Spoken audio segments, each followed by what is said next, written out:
দেশবাসীকে শান্ত থাকার আহ্বান জানিয়েছেন বিএনপি মহাসচিব মির্জা ফখরুল ইসলাম আলমগীর।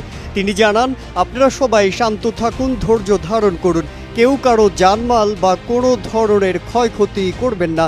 সোমবার সেনা দফতরে বৈঠক শেষে তিনি এই আহ্বান জানান। মির্জা ফখরুল ইসলাম আলমগীর জানিয়েছেন, সুন্দর বৈঠক হয়েছে। এর আগে বৈষম্য বিরোধী ছাত্র আন্দোলনের ডাকে সরকার পতনের এক দফা দাবিতে পদত্যাগ করেন শেখ হাসিনা। সংকটকালীন পরিস্থিতিতে বিভিন্ন রাজনৈতিক দলের শীর্ষ নেতা ও সুশীল সমাজের প্রতিনিধির সঙ্গে বৈঠক করেন সেনাবাহিনীর প্রধান জেনারেল ওয়াকারুজ্জামান। রাজনৈতিক দলের মধ্যে বৈঠকে উপস্থিত ছিলেন বিএনপি মহাসচিব মির্জা ফখরুল ইসলাম আলমগীর ও দলের স্থায়ী কমিটির সদস্য মির্জা আব্বাস। এদিকে বার্তা সংস্থা এএফপি জানিয়েছে, প্রধানমন্ত্রী শেখ হাসিনা দেশ ছেড়ে চলে গেছেন। বঙ্গভবন থেকে একটি সামরিক হেলিকপ্টারে তিনি উড্ডয়ন করেন।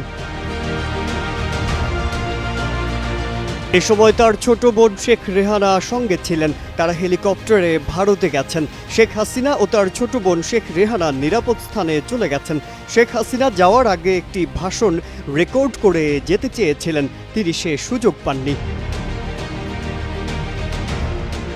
কোটা সংস্কার আন্দোলন ঘিরে নিহত ছাত্র জনতার প্রতিবাদে গোটা দেশ যখন উত্তাল, ঠিক সে সময় এক প্রজ্ঞাপনে বাংলাদেশ জামায়াত ইসলামীকে নিষিদ্ধ করে সরকার। 1 আগস্ট স্বরাষ্ট্র মন্ত্রণালয়ের জননিরাপত্তা বিভাগ থেকে এ সংক্রান্ত প্রজ্ঞাপন জারি করা হয়। ঘটনার 4 দিন না যেতেই এবার জামায়াতের আমির জায়গা করে নিলেন অন্তর্বর্তী সরকার গঠন নিয়ে সেনাপ্রধানের বৈঠকে।